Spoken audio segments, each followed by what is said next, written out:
Hi, future millionaires. Welcome to my YouTube channel, Damodaran MIT 2.0 Wealth Creation ADC. நான் Damodaran, founder and mentor strategies academy. This is a small gist about me. Mostly என்னை பற்றி நிறைய பார்த்துருப்பீங்க, நிறைய கேள்விப்பட்டிருப்பீங்க. அதனால we are just keeping this point. நீங்க இதான் ஃபர்ஸ்ட் டைம் நம்மளோட யூடியூப் சேனலை பார்க்குறீங்க அப்படின்னா ஸ்க்ரீனில் தெரியல QR கோடை ஸ்கேன் பண்ணி மறக்காம ஃபாலோ பண்ணிக்கங்க. நம்மளோட டெலிகிராம் கம்யூனிட்டியில் நீங்களும் ஒரு மெம்பராக இருக்கணும்னு நினைச்சீங்கன்னா இந்த QR கோடை ஸ்கேன் பண்ணி ஜாயின் பண்ணிங்க. நம்மளோட வாட்ஸ்அப் கம்யூனிட்டியில் மெம்பராக இருக்கணும் அப்படின்னா இந்த QR கோடை ஸ்கேன் பண்ணீங்க, பிஏ மெம்பராக இருக்குங்க, stay connected. Hi friends, good evening. So இன்னைக்கு பார்த்தீங்க அப்படின்னா மார்க்கெட் வந்து நல்லா என்ன ஃபால் ஆச்சோ கிட்டத்தட்ட அதே வந்து ரிகவர் ஆயிடுச்சு. ஒரு வி ஷேப் ரிகவரி அப்படின்னு வச்சுக்கலாம். பட் ஆனால் என்ன நடந்துச்சு, இன்னி என்ன நடந்துச்சு, இது வந்து நம்ம எப்படி வந்து பார்த்தோம் அப்படின்றத பார்க்கலாம். ஸோ ஸ்டார்டிங் வித் நம்ம வந்து இந்த ரெஃபரன்ஸ் ஸ்டார்ட் போடும்போது காலையில் பார்த்தீங்கன்னா தெரியும் அந்த ஐபி லோ மார்க் பண்ணிடணும். ஸோ ஒன்ஸ் ஐபிஐக்கு மேலே மார்க்கெட் சஸ்டைன் ஆச்சுனாலே உங்களுக்கு தெரியும் அது ஆட்டோமேட்டிக்காக வந்து மேலே போயிடும் அப்படின்னு சொல்லிட்டு ஸோ இதுதான் வந்து நம்ம ஜென்ரலாக போட்டிருந்தோம். அதே மாதிரி கம்மிங் பேக் இல்லை இதுலேயே வந்து பார்த்தீங்கன்னா நான் அதை இதில் வந்து அதே மாதிரி நம்மளோட ஜென்ரல் டெலிகிராம் சேனல்ல வந்து பார்பிக்யூ நேஷன்ஸ் அப்படின்னு சொல்லிட்டு ஒரு கம்பெனி வந்து ஐடென்டிஃபை பண்ணியிருந்தோம். நீங்கள் பார்த்தீங்கன்னா தெரியும். அதாவது கிட்டத்தட்ட வந்து மல்டி பேக்கரிங் மேக்கிங் அப்படின்னு சொல்லிட்டு நம்ம ஒரு ப்ராசஸில் ஐடென்டிஃபை பண்ணியிருந்தோம். ஸோ 330 340 கிட்ட அது பார்த்தீங்கன்னா May 20th தான். இன்னைக்கு தேதி பார்த்தீங்கன்னா இன்னைக்கு வந்து June 24 தான். ஸோ அதுக்குள்ளே பார்த்தீங்கன்னா அது டபுள் ஆயிடுச்சு. ஸோ ஜென்ரலாக நம்ம வந்து ஒரு சிலது வந்து இப்போ அதை வந்து நான் வந்து கிட்டத்தட்ட புக் பண்ணிட்டேன்னா போட்ட காசு மட்டும் புக் பண்ணியிருக்கேன். ஓகேவா, மீதி காசு வந்து ஃப்ரீயாக வச்சிருக்கேன். ஸோ அது ரிலேட்டடாக உங்களுக்கு எதாவது வேணும் அப்படின்னா அது இங்கேயே இருக்குது. ஜென்ரலாக வந்து பார்த்தீங்க அப்படின்னா அந்த மாதிரி மல்டி பேக்கர்ஸ் எப்படி கண்டுபிடிக்கலாம், இல்லை நான் எப்படி ரைட் பண்ண போகிறேன் அப்படின்றத பேஸ் பண்ணி. ஸோ அதுவும் இல்லாமல் இன்னொன்று வந்து நம்ம இதே மாதிரி ஒரு மல்டி பேக்கர் வந்து ஐடென்டிஃபை பண்ணிக்கணும். அது நம்மளோட ரியல் ட்ரேடிங் கம்யூனிட்டிலையுமே போட்டிருந்தோம். அது வந்து கிட்டத்தட்ட அதுவும் வந்து கிட்டத்தட்ட ஒரு மாதம் ஆயிடுச்சுன்னு நினைக்கிறேன். ஸோ அச்சூத் அப்படின்றது வந்து 5.7க்கு நான் பர்சனலாக வாங்கியிருந்தேன். அது மல்டி பேக்கராக நான் பார்த்துருந்தேன். அது வந்து பார்த்தீங்கன்னா இன்னைக்கு வந்து கிட்டத்தட்ட வந்து 9.5 வரைக்கும் போயிடுச்சு. ஸோ ஆல்ரெடி பார்த்தீங்கன்னா 68% தொட்டுருச்சு. ஸோ அதுவும் அதே மாதிரி ப்ராசஸிங் மேக்கிங் அப்படின்ற மாதிரி தான் இருக்குது. கமிங் பேக் டு நம்ம வியூவாக பார்ப்போம். ஸோ நம்மளோட இதில் வந்து பார்த்துருந்தோம், இங்கே தான் போட்டிருந்தேன். ஸோ நான் ஃபஸ்ட்டு சொல்லியிருந்தேன் காலையில் மார்க்கெட் ஓப்பன் ஆகும்போது 950 கீழே இருக்க வரைக்கும், ஓகே 950 கீழே இருக்க வரைக்கும் வீக்காக தான் இருந்தது. ஸோ கரெக்டாக அதே மாதிரி பார்த்தீங்கன்னா 850 சர்றன்னு கிளம்பி 820 அந்த பழைய லோ வந்து டெஸ்ட் ஆச்சு. அதே மாதிரி அதுக்கப்புறம் நான் எதிர்பார்த்ததுக்கு முன்னாடி நான் சொல்லியிருந்தேன் அவர்கள் சப்போர்ட்லேருந்து பவுன்ஸ் ஆகிறதுக்கு நிறைய சான்சஸ் இருக்குது. ஏன்னா நேற்று வந்து விக்ஸ் மட்டும் தான் ஏறிந்தது, யூஎஸ் ஆயில் வந்து அதே மாதிரி பெருசாக ஏறல. இன்னைக்கு வந்து யூஎஸ் ஆயில் வந்து பெருசாக ஏறதுனால கரெக்டாக நம்ம எதிர்பார்த்த சோன்ல இருந்து பவுன்ஸ் வந்துச்சு. ஆனால் பவுன்ஸ் வரும்போது நான் தெரிய சொல்லிட்டேன், இந்த தடவை பவுன்ஸ் வந்து 24,100 வரைக்கும் அட்லீஸ்ட் ஆச்சும் வரும். 24,320 வந்து மேக்ஸிமம் அப்படின்னு சொல்லிட்டு சொன்னேன். ஸோ அதே மாதிரி வந்து பார்த்தீங்க அப்படின்னா வந்துச்சு. ஸோ ரைஸ் ஆகும். அதுக்கப்புறம் நான் என்ன பண்ணியிருந்தேன்னா ஒரே ஒரு சின்ன எதிர்பார்த்து வந்து இப்படி போய் ஓகேவா பழைய ரெசிஸ்டன்ஸ்லேருந்து ஓகேவா பழைய ரெசிஸ்டன்ஸை தொட்டு டிப் ஆகும். ஆனால் டிப் ஆகும்போது திரும்பி ரீடெஸ்ட் ஏன்னா லாங் எடுக்கலாம் அப்படின்ற ஐடியாவில் இந்த வியூவை போட்டிருந்தேன். ஸோ அதனால எதிர்பார்த்து வந்து இந்த ஜோன் உங்களுக்கு ஆல்ரெடி தெரியும். ப்ரீவியஸாக வந்து ஒரு ஜோன் இருந்துச்சு. அது 3-4 நாளாக வந்து 2450 60 ஜோன்ல வந்து மார்க்கெட் ரிவர்ஸ் ஆகிட்டே இருந்துச்சு. ஸோ அதுலேருந்து ரிவர்ஸ் ஆச்சுன்னா இப்போ இந்த லெவல் வருதுன்னா திரும்பி வந்து லாங் எடுக்கலாம் அப்படின்றத போட்டிருந்தேன். என்ன ஆச்சு மார்க்கெட்டில் அப்படின்னு பார்த்தீங்கன்னா ரொம்ப சிம்பிளாக ஆச்சு. அதே தான் ஆச்சு. நம்ம இந்த ஜோனையும் போட்டு மார்க் பண்ணிக்கணும். கரெக்டாக அந்த ஜோனில் தொட்டுச்சு. ஸோ அங்கே வந்து பொறுமையாக ரிவர்ஸ் ஆரம்பிக்குது. பட் என்ன தான் இதுக்கு கீழே வரணும், வந்துச்சுன்னா பொறுமையாக இது வரைக்கும் வரும். ஸோ நீங்கள் திரும்பி வந்து இந்த லெவலில் வரும்போது ஓகேவா, ஏன்னா இந்த லோ தான் ஸ்டாப் லாஸாக இருக்கணும் அப்படின்ற ஆங்கிள் தான் அந்த வியூ சொல்லியிருந்தேன். பட் அதான் இங்கேருந்து எதிர்பார்ப்பு என்ன அப்படின்னா ஒன்றும் இல்லை. ஏன்னா யூஎஸ் ஆயில் வந்து அப்படியே கீழே போயிட்டே இருக்கு. இந்தியா விக்ஸாக வந்து பார்த்தீங்க அப்படின்னா இன்னைக்கு வந்து நல்லாவே கரைஞ்சிருக்கு. இது வந்து ஒரு மாதிரி லோ விக்ஸ் ரெஜிமுக்கு போயிடுச்சு. இப்போ இனிமேல் வந்து கொஞ்சம் ட்ரிக்கியாக தான் இருக்கும் ட்ரேட்ஸ் வந்து மேனேஜ் பண்ணுறோம், இல்லை பீப்புளுக்கு வந்து ட்ரேட் பண்ணுறோம். ஏன்னா திடீர்னு ஏதாவது ஒரு நியூஸ் ஃப்ளோ அவுட் ஆச்சுன்னா ப்ரீமியம் வந்து பயங்கரமாக எக்ஸ்ப்ளோர்ட் ஆகிறதுக்கு சான்சஸ் இருக்குது அப்படின்றதையும் மைண்டில் வச்சுக்கணும். இங்கேருந்து எக்ஸ்பெக்டேஷன்ஸ் எனக்கு ஒன்றும் பெருசாக இல்லை. இப்போ நான் முன்னாடி போட்டிருந்தேன் பார்த்தீங்களா. ஸோ ஒன்று இப்போ நான் இந்த சேனல் அப்படின்னா இந்த சேனலுக்குள்ள தான் இருக்கும் அப்படின்றத நான் முன்னாடியே தான் சொல்லியிருந்தேன். ஸோ இப்போ வந்து நம்ம கொஞ்சம் ஹை டைம் ஃப்ரேமில் போயிடும். ஒரு 1 ஹவரில் போய் பார்த்தீங்கன்னா ஸோ என்னோட எக்ஸ்பெக்டேஷன் வந்து அதான் ஒன்று வந்தால் மேக்ஸிமம் இது வரைக்கும் வரும். ஓகேவா 230 இல்லைனா இது வரைக்கும் வரும். அது வந்து வந்ததுன்னா மேக்ஸிமம் மேலே வந்துச்சுன்னா. ஸோ மிச்சப்படி பார்த்தீங்கன்னா இது இந்த சேனல்லே தான் இருக்குது. ஸோ இந்த சேனல் அப்படி இல்லைன்னா இந்த ப்ளூ கலர் சேனல்ன்ற மாதிரி மார்க்கெட் வந்து சஸ்டைன் ஆகும் அப்படின்றத மட்டும் மைண்டில் வச்சுக்கலாம். இது தாண்டி வந்து எங்கன்னா போகுது அப்படின்னா அதுக்கப்புறமா தான். ஸோ இப்போ இந்த இடத்துல பார்த்தீங்கன்னா ஏன் இந்த இடம் சொல்கிறேன்னா இந்த இடத்துல ஒரு கேப் ரெசிஸ்டன்ஸ் இருக்குது. ஸோ மேக்ஸிமம் வந்து அது வரைக்கும் வர சான்சஸ் இருக்குது. திரும்பி அங்கேருந்து வந்து பொறுமையாக வந்து மார்க்கெட் வந்து ஒரு மாதிரி கன்சால்டேட் ஆகும். அது ஒரு ஸ்லைடாக ஓகே நெகட்டிவ் பயஸில் தான் கன்சால்டேட் ஆகும் அப்படின்றது தான் மெயினாக மைண்டில் வச்சுக்கணும். ஏன்னா லாங் எடுக்கிறதுக்கு வந்து இங்கேயோ இல்லை இங்கே ஃபேவரபிளாக அப்படின்னு சொல்கிற மாதிரி இப்போ ரீடெஸ்ட் ஆச்சுன்னா இந்த இடத்துல வரும்போது எடுக்கலாம். இந்த ஸ்டாப் லாஸை பேஸ் பண்ணியோன்னா எடுக்கலாம். அங்கேருந்து மேலே போக ஆரம்பிச்சதுன்னா ஸோ மேக்ஸிமம் டார்கெட் வந்து இது வரைக்கும் வரதுக்கு சான்சஸ் இருக்குது. பட் ஆனால் இது உடஞ்சது அப்படின்னா நான் ஏற்கனவே முன்னாடி சொன்ன மாதிரி தான். ஸோ நம்ம ஏற்கனவே உடஞ்சதுன்னா இந்த லெவல் தான் ஆக்டிவாக இருக்கும். ஸோ இந்த லெவல்ஸ் வந்து நம்ம உஷாராக பார்த்துக்கணும் அப்படின்ற மாரி வந்து பார்க்கணும். ஓகே கமிங் பேக் டு நம்ம பொசிஷன்ஸ் என்னாச்சு அப்படின்றதெல்லாம் பார்ப்போம். இன்றைக்கும் பார்த்தீங்கன்னா 3 நாளாக பெருசாக இருந்ததுனால ஸோ இப்போ இது வந்து மூலையிலேருந்து ஆரம்பிப்போம். ஸோ நம்ம லேர்னிங்காக ஒரு அக்கௌண்ட் வந்து ட்ராக் பண்ணிட்டு இருந்தோம் பார்த்தீங்களா. இப்போ அந்த அக்கௌண்ட்டில் வந்து பார்த்தீங்க அப்படின்னா இன்றைக்கி எம்டிஎம் வந்து 20 நேற்று வந்து ஒரு மாதிரி சப்டியூடாக தான் செட்டில் ஆச்சு. செட்டில்மெண்ட் எவ்வளோன்னு தெரில, 30 கிட்ட நெகட்டிவ் ஆச்சு. இப்போ இன்னைக்கு வந்து ஒரு 20,000 தான் ரிகவர் ஆயிருக்கு. ஆக்சுவலாக நல்லா இருந்துச்சு. நல்ல மார்க்கெட் திடீர்னு மேலே ஏறினதுக்கப்புறம் வந்து இது கொஞ்சம் கம்மியாச்சு. அதுக்கப்புறம் பொறுமையாக சஸ்டெயின் ஆகி மேலே வந்துச்சு.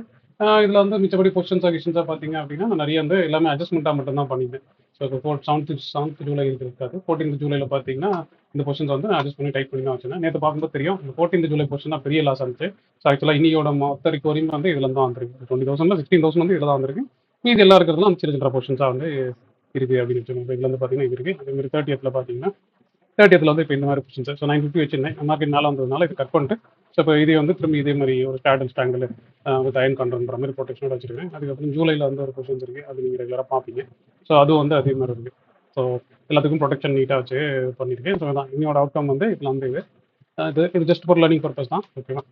அது நீங்கள் தெளிவாக நோட் பண்ணிக்கொள்ள வேண்டும். ஸோ நான் பண்ணுறது எனக்கு ரிஸ்க் வரப்போகுது. ஸோ நீங்கள் பண்ணீங்கன்னா அந்த ரிஸ்க்கை ஒழுங்காக புரிஞ்சு பண்ணணும் அப்படின்றதுனால தான் சொல்கிறேன்.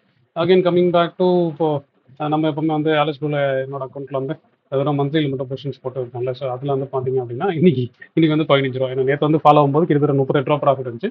அந்த ஃபால் மொத்தமே இன்னைக்கு ரிகவர் ஆயிடுச்சு. அந்த ரிகவரியில் வந்து ஒரு 15,000 நெகட்டிவ்ல போயிருக்கு. அது என்ன அப்படின்னா திரும்பி நான் ரேஷியோஸ் இது லேடர் அப்படி தான் வச்சிருந்தேன். அதையும் வந்து அதே மாதிரி கொஞ்சம் சின்னதாக மாற்றி போட்டிருக்கேன். ஸோ இப்போ இதில் பார்த்தீங்க அப்படின்னா இதில் தெரியும். இப்போ வந்து முதல்ல வந்து இந்த மொத்த குவான்டிட்டியும் வந்து 24 இருந்துச்சு. ஓகே, மொத்தம் 390 குவான்டிட்டி வந்து 24 இருந்துச்சு. ஸோ அதை நான் என்ன பண்ணியிருக்கேன்னா புக் பண்ணிட்டு அதில் பாதி மட்டும் புக் பண்ணியிருக்கேன். எனக்கு இப்படி இருக்கும். ஓகேவா? இங்கே 1 இது வந்து ஒன்றுனா ஓகே 360 390 1:3 இருக்கும். ஓகேவா? இப்போ நான் என்ன பண்ணியிருக்கேன்னா இதில் வந்து 2 பிரிச்சுட்டேன். ஓகேவா? இந்த 2 பிரிச்சா மீதி 1 இருக்கும்ல. அப்போ இது 1 ஸ்ப்ரெட் ஆகிட்டு மீதி இங்கே இருக்கிறதுல இந்த 2 வந்து இங்கே வச்சு எடுத்துருக்கு. ஸோ 24,200. அப்போ பே ஆஃப் வந்து எப்படி முதல்ல வந்தது இப்படி ரீஷோ அந்த பே ஆஃப். ஓகேவா? ஏன்னா இந்த இடத்த எனக்கு எக்ஸ்டெண்ட் பண்ணணும் அப்படின்றதுனால என்ன பண்ணிட்டேன், இந்த 3லேருந்து ஓகேவா, ஏன்னா இந்த 3 வந்து விட்டுட்டேன், 1 மட்டும் இப்படி வச்சுட்டேன். ஓகேவா? அந்த 200 பாயிண்ட் தள்ளி மீதி இருக்க 2 எப்படி பண்ணதுனால எனக்கு ஆட்டோமேட்டிக்காக இங்கே எக்ஸ்டெண்ட் ஆகிடும். ஸோ டவுன் சைடில் எனக்கு வந்து ப்ரொடெக்ஷன் இருக்கும். ஸோ டவுன் சைடில் நான் என்ன பண்ணியிருந்தேன் 23 வாங்கி வச்சிருந்தேன். ஸோ 23 புக் பண்ணிட்டு ஸோ மேலே வந்து இங்கே கொஞ்சம் வாங்கிட்டேன். ஓகேவா? ஸோ அப்போ வந்து டவுன் சைடில் வந்து எனக்கு ரிஸ்க் வந்து அலிஃபை இருக்கும், இந்த சைட்லேயே எக்ஸ்பெண்ட் ஆகிடும் அப்படின்ற மாதிரி இதை பண்ணியிருக்கேன். நீங்கள் உங்களுக்கு ஸ்ட்ராட்டஜியாக பார்த்து பேப்பாக பார்த்தீங்க, நம்மளோட ரெகுலராக யூடியூப் பார்த்துட்டு லேர்னிங்ஸ்லாம் பண்ணியிருந்தீங்கன்னா உங்களுக்கு புரிஞ்சிருக்கும். உங்களுக்கு அதே மாதிரி இன்னொன்று வந்து 28th ஜூலையில் இப்போ இதுலேயே வந்து நான் மல்டிபிளாக வச்சிருந்தேன். ஆக்சுவலாக பார்த்தீங்கன்னா இந்த 2 லெவல்ஸை செல் பண்ணி வச்சிருந்தேன். ஆனால் அந்த மார்க்கெட் வந்து பார்த்தா திரும்பி வந்து ரீடெஸ்ட் ஆகிட்டு இது அட்டாக் ஆகிற மாதிரி இருந்துச்சு. அதனால நான் என்ன பண்ணேன்னா இதையும் அதே மாதிரி குறிச்சிட்டேன். இது வந்து 4 லாட் இருந்துச்சு. ஸோ அந்த 4 லாட்டை வந்து நான் என்ன பண்ணியிருக்கேன்னா 24 ஒரு லாட்டு உள்ளே செல் பண்ணிட்டு அங்கே பண்ண அதே கான்செப்ட் தான். எப்படி இருந்துச்சுன்னா 22,200 22,300 ரெண்டாக பிரித்து செல் பண்ணியிருந்தேன். இப்போ என்ன பண்ணிட்டேன், இது புக் பண்ணிட்டேன். ஸோ 24ல் பல்காக ஒரே ஒன்று மட்டும் பண்ணிட்டேன். சரியா? அப்புறம் தள்ளி போய் பார்த்தேன்னா அதோட வெளியில் இருக்கிறது தான் 25,500. ஸோ 24,600 ஸோ இந்த தூரத்தில் இருக்கிறத வந்து திரும்பி அதே மாதிரி பண்ணிருக்கேன். ஸோ பிரித்து அதை மேனேஜ் பண்ணி வச்சிருக்கேன். ஏன்னா அது மார்க்கெட் பார்த்தா மேலே போடுற மாதிரி நான் வந்து புலிஷாக மாறிச்சுன்னு சொன்னால ஸோ டிப்படிச்சாலும் கண்டிப்பாக 24,300 வரும்னு சொல்கிறது வந்து அதை பேஸ் பண்ணி அதை அகாமடேட் பண்ணுறதுக்காக இந்த மாதிரி வச்சிருக்கிறேன். அப்புறம் நம்ம எப்போவுமே வந்து இந்த கன்சர்வேட்டிவாக ஏற்றம்ல பார்ப்போம்ல. நேற்று வந்து பார்த்தீங்கன்னா நேற்று வந்து நம்மளுக்கு நெகட்டிவ் தான் இருந்துச்சு, 4,000 நெகட்டிவ் தான் இருந்துச்சு.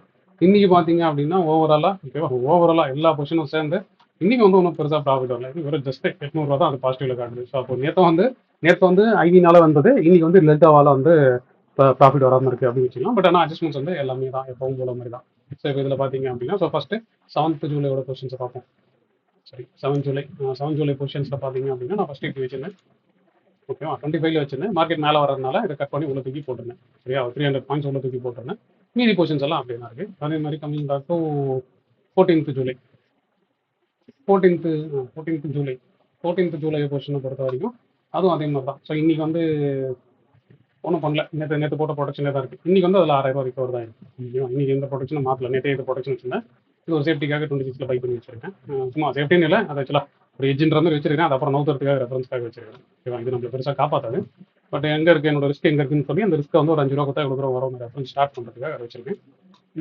அப்புறமா பார்த்தீங்க அப்படின்னா 14th இதில் பார்த்தீங்கன்னா ஸோ அதோட 25th தான். 25th வந்து இன்றைக்கி ஒரு சேஞ்ச் பண்ணியிருக்கேன். 25th என்ன பண்ணியிருந்தேன் அப்படின்னா உங்களுக்கு நல்லா தெரியும். நான் 23,500 டி பைடிஎம் கால் வந்து செல் பண்ணி வச்சிருந்தேன். அது என்ன பண்ணிட்டேன்னா அதை கட் பண்ணிட்டேன். சரியா? அதை கட் பண்ணிவிட்டு 24ல் செல் பண்ணியிருக்கேன். முதல்ல இப்படி செல் பண்ணியிருந்தேன். ஓகேவா? முதல்ல உங்களுக்கு நல்லா ஞாபகம் இருக்கும் நினைக்கிறேன். இப்படி பண்ணி வச்சிருந்தேன். 23,500ல் இங்கே இருக்கும், மார்க்கெட் இங்கே இருக்கும், இப்படி இருந்துச்சு. ஆனால் தான் இப்போ மார்க்கெட்டு கீழே வந்துச்சு. நேற்று வந்து லோ உடச்சி கீழே போய்டும் அப்படின்னு எதிர்பார்த்தேன். நான் திரும்பி மேலே வந்ததுனால அப்புறம் என்ன பண்ணிட்டேன்னா இந்த புட்டை மட்டும் கட் பண்ணிட்டு இந்த புட்டை மட்டும் இங்கே வச்சு ஓகேவா இந்த 500 பாயிண்ட் தள்ளி இங்கேருந்து போட்டு இங்கே வச்சிருக்கேன். ஸோ அப்போ ஆட்டோமேட்டிக்காக எனக்கு என்ன ஆகும்னா இந்த ரிஸ்க் வந்து இங்கே கம்மியாகிடும், இந்த ரேஞ்ச் எக்ஸ்பேண்ட் ஆகிடும் அப்படின்ற ஆங்கிள் வந்து இதை பண்ணியிருக்கேன். ஆனால் டவுன் சைடில் வந்து இதில் இப்போ நீங்கள் பிஎஃபாக பார்க்கணும் அப்படின்னா இதையும் வந்து நம்ம இங்கே பார்க்கலாம். ஸோ ஏற்றமில் வந்து இப்போ இருக்கிற பொசிஷன்ஸ் வந்து ஆகஸ்ட் ஸ்டார்டில் வந்து ஸோ இப்போ முதல்ல இருந்துச்சு, இப்போ இந்த மாதிரி மாற்றி ஓகேவா. ஸோ 2 லாட் வந்து இதில் இருந்துச்சு, நான் புக் பண்ணிட்டேன். ஓகே, நான் 776 செல் பண்ணேன், அது கீழே வரும்னு பார்த்தேன், இல்லை. ஸோ அதனால் இந்த பக்கம் இந்த புட்டு பக்கம் காசு வந்துட்டே இருக்கு. ஸோ இப்போ இதை வந்து நவுத்தி 644 போட்டு இப்போ இப்படி வச்சுட்டேன். ஸோ இப்போ இதுக்கப்புறம் இந்த சென்ட்ரோ இல்லை இந்த இதோ தாண்டும் போது இதை வந்து இங்கே ரிஸ்க் வந்து டைப் பண்ணிட்டு வந்தேன். இல்லைன்னா பொறுமையாக வச்சாலே போதும். இது வரைக்கும் வந்து பொறுமையாக ஹோல்ட் பண்ணுவேன் நான், ஒரு பிரச்சனையும் இல்லை. ஏன்னா நான் இப்போ எதிர்பார்க்குறது வந்து 24,300 வரைக்கும் தான் மேக்ஸ் வரணும். அது வரும்போது வந்து பார்த்துட்டு ஒருவேளை அது திரும்பி பிரேக் அவுட் ஆச்சுன்னா மட்டும் இந்த ரிஸ்க் தூக்கி உள்ள போடுவோம். இல்லையா அப்படியே வச்சுட்டு பொறுமையாக விட்டு வேண்டியதான் இந்த பொசிஷனை அப்படின்றது மட்டும்தான் இந்த இதோட ஐடியா. அப்புறம் வந்து வேற என்ன பொசிஷன் இருக்கு. அப்புறம் பார்த்தீங்கன்னா ஓப்பனாக இருக்கிறது வந்து இப்போ 14 ஜூலையோட ஸ்டார்ட். ஸோ அதோட பொசிஷன் வந்து இன்னும் அது டைப் பண்ணாமல் இருக்கு. ஸோ அது டைப் மட்டும் பண்ணணும். சில ஒரு பொசிஷன் நேற்றே போடணும், எனக்கு போடாமே விட்டுட்டேன். ஸோ அதை டைப் பண்ணிட்டுருக்கணும். ஸோ டைப் பண்ணிட்டு அது ஒரு பக்கம் வரும். அதே மாதிரி 7th ஜூலை ஒரு பொசிஷன் இருக்கு. ஸோ 7th ஜூலை பொசிஷன் வந்து இப்போ இந்த மாதிரி வச்சிருக்கேன். இதை மாற்றிருக்கேன். இது வந்து நான் இன்னைக்கு போட்டேன் 24/7 போட்டாங்க. ஸோ இப்போ இது வந்து இந்த பக்கம் ஆயிடுச்சு. ஸோ இதுக்கப்புறம் இது மேலே போதா கீழே வருதா, இப்போ இது ஒரு இதை தாண்டி வருது அப்படின்னா இதை நேரம் தூக்கி இங்கே போட்டு டைப் பண்ணிச்சு. இல்லை இன்னும் ஃபர்தராக மேலே போகுது அப்படின்னா இது தூக்கி உள்ளே போட்டு இந்த ரிஸ்கையும் டைப் பண்ணுற வேண்டியதான் அப்படின்ற ஆங்கிளில் மட்டும்தான் இருக்கு. ஸோ அதான் இதுக்கப்புறம் வந்து எனக்கு பெருசாக இல்லை. எனக்கு நடந்த ஃபால் ஆல்மோஸ்ட் வந்து ஃபுல்லாகவே ரிகவர் ஆயிடுச்சு. என்னன்னா இதுதான் 24,100லேருந்து வந்தது. ஸோ 24,065 கீழே வந்து ரிவர்சல் நம்ம சொல்லிடணும்.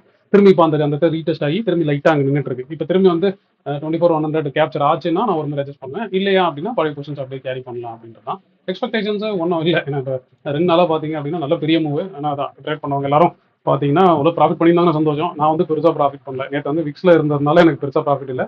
இன்னைக்கு வந்து அந்த ப்ராஃபிட் இல்லாமல் வந்து கொஞ்சமாக ரிகவர் ஆயிருக்கு. ஆனால் அது டெல்டாவாக இருந்ததுனால பெருசாக இல்லை. ஸோ இப்போ எனக்கு வந்து இந்த ரேஞ்ச் ஓகேவா, இந்த ரேஞ்சோ இல்லைனா வந்து இப்போ நான் சொன்ன மாதிரி 24,300 இந்த ரேஞ்சுக்குள்ள மார்க்கெட் இருக்கிற வரைக்கும் நான் பொறுமையாக காசு வராமல் நான் பொசிஷன் பில் பண்ணி வச்சிருக்கேன். எக்ஸ்பெக்டேஷன் வச்சு இதுதான்.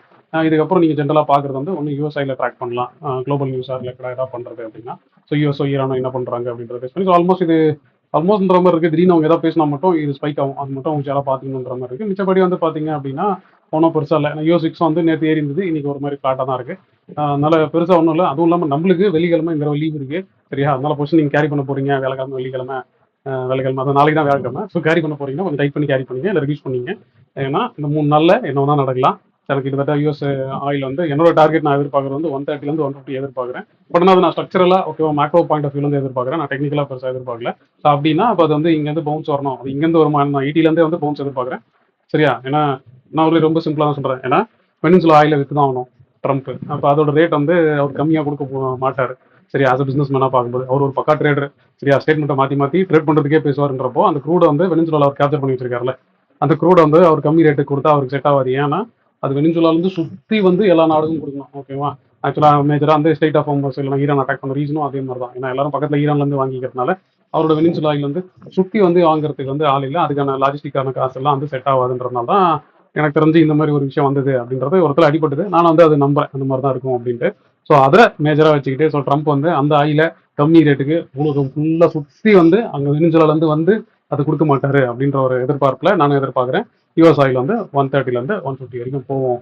எதனா ஒரு சேட்டை பண்ணி நம்ம ட்ரம்ப் என்ன பண்ணுவார் அப்படின்னு நான் எதிர்பார்க்குறேன். அது லாஜிக்கலாகவும் பார்த்தீங்கன்னா இன்ஃப்ளேஷன் ஏறிட்டே இருக்கு, அதே மாதிரி ஈல்டும் ஒரு பக்கம் போயிட்டே இருக்கு. அதுவும் இல்லாமல் இந்த தடவை மான்சூன் வந்து கொஞ்சம் படுக்கைவலமாக தான் இருக்கு இந்தியாவை பொறுத்த வரைக்கும். ஏன்னா அந்த வெப்ப சுழற்சின்னு சொல்றாங்க பார்த்தீங்களா, எல்னினோ சொல்லிட்டு, அது எஃபெக்ட்னால வந்து மான்சூன் பயங்கரமா அடி வாங்கியிருக்கு, சரியா. அதோட எஃபெக்ட் வந்து இனிமேல் தான் நமக்கு தெரிய வரும். ஏற்கனவே வந்து இன்ஃப்ளேஷனு க்ரூட் வேற ஏறி இருக்கு, சரியா. க்ரூட் வந்து அதான் இப்போ தான் விவசாயம் கீழே இறங்குது. பட் ஜென்ரலாக க்ரூடோட ப்ரைஸ் பெட்ரோல் ப்ரைஸ்லாம் ஏறி தான் இருக்கிறதுனால அந்த இம்பாக்ட் டிஃபால்ட்டாக நம்மளுக்கு வந்துடும் அப்படின்றதுனால. ஸோ மேக்ரோ எக்கனாமிக்கலாக மார்க்கெட் வந்து ப்ரெஷர் வரதுக்கு நிறைய சான்சஸ் இருக்கு அப்படின்ற இன்டென்ஷனில் தான் இருக்கேன். நல்ல கம்பெனிஸ் எதுனாலும் வந்து ஒரு டிப் அடிக்கும், அதுக்கப்புறம் போயிடும். பட் மார்க்கெட்டாக ஓவராலாக பார்க்கும்போது ஸ்லைட்டாக ஒரு சின்ன கிரிப்பில் வந்து லாங்குக்கு அந்த அளவுக்கு ஃபேவர் இல்லாத மாதிரி தான் எனக்கு பர்சனலாக தோணுது. இதுதான் என்னோட எக்ஸ்பெக்டேஷன். நான் வந்து நிறைய டைம் அந்த ஆன் த ரைஸ்லாம் செல் எடுக்கிறதுக்கு மேஜர் ரீசன். டிப்ஸில் வந்து நான் பை எடுப்பேன், டிப்ஸில் வந்து எனக்கு ரிஸ்க் ஃபேவராக இருந்தால் நான் பை எடுப்பேன். ஸோ ஓவராலாக வந்து இதுதான் வந்து நம்மளோட மேஜர் ஐடியா. இதனால நமக்கு ஒன்றும் பெருசாக தெரியாது. ரிஸ்க் ரிவார்டு மேட்ச் ஆச்சுன்னா ப்ராஃபிட், இல்லையா மேட்ச் ஆகலன்னா அட்ஜஸ்ட் பண்ணிட்டு ஒன்று சின்ன லாஸோ இல்லைனா அட்ஜஸ்ட் பண்ணி புது பொசிஷன் மாற்றிக்கிறதோ தான் நம்மளோட வேலை. ஸோ உங்களோட பொசிஷன் இன்னைக்கு எப்படி இருந்துச்சு அப்படின்றத கமெண்ட்ல போடுங்க. உங்களுக்கு ஏதாவது டவுட் இருந்தாலும் கமெண்ட்ல போடுங்க. பெரிய டவுட்டாக இருந்தால் வாட்ஸ்அப்பில் வந்து வாய்ஸ் நோட்டாவோ இல்லை டீட்டெயிலாவோ போடுங்க. என்னால் முடிஞ்ச வரைக்கும் நான் சீக்கிரமாக பண்ணுறேன். ஸோ நாளைக்கு என்ன நடக்க போகுது அப்படின்னு நாளைக்கு பார்ப்போம். ஸோ அது வரைக்கும் பொறுமையாக பொறுத்திருந்து நல்லா ரிலாக்ஸாக தூங்கி இருந்து வாங்க. நாளைக்கு வீடியோலோ இல்லை நாளைக்கு டெலிகிராம்லையும் நம்ம மீட் பண்ணலாம். So take care guys. இந்த வீடியோ உங்களுக்கு ரொம்ப பிடிச்சிருக்கும் நான் நம்புறேன். நான் நம்பின மாதிரியே உங்களுக்கு பிடிச்சிருந்தா ஒரு லைக்கை போடுங்க. அதே மாதிரி லேர்ன் பண்ணணும்னு நினைக்கிற உங்க ஃப்ரெண்ட்ஸ்க்கும் இந்த வீடியோ ஷேர் பண்ணுங்க. Hope you enjoyed watching this video. Thanks for watching.